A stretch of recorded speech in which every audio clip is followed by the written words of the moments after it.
কুলেশহর court সংলগ্ন তাজ হোটেলের দ্বিতীয় তলায় যে ধর্ষিতা হয়েছিলেন মানসিক ভারসাম্যহীন মহিলা, উনাকে আবারও বাবুরবাজারে চলতে ফিরতে দেখে কৈলাসহর থানার পুলিশ এবং ইরানি থানার পুলিশ ও টিএসআর বাহিনীর সহযোগিতায় কৈলাসহর থানায় নিয়ে যায় কৈলাসহর থানার পুলিশ।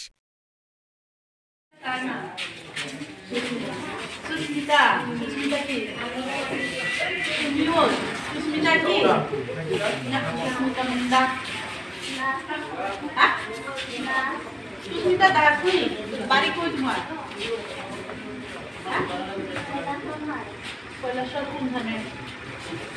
বাচ্চা শুনি ঠিক আছে, চলো চলো চলো খাওয়াইবো ভাত যাইবো, ভাত খাইবো, চলো ভাত খাওয়াইবো আপনার সাথে। হ্যাঁ দেখো চলো চলো চলো আমরা জলের বোতল কিনে দিই, চলো চলো চলো চলো চলো বেগো চলো চলো চলো চলো চলো চলো চলো চলো চলো চলো চলো ওই তো ব্যাগ নিয়ে এসেছি তো, চলো চলো উঠো উঠো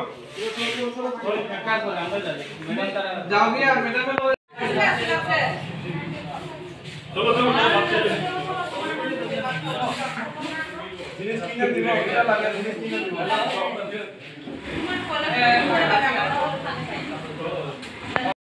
হ্যালো তুমি কোন দিকে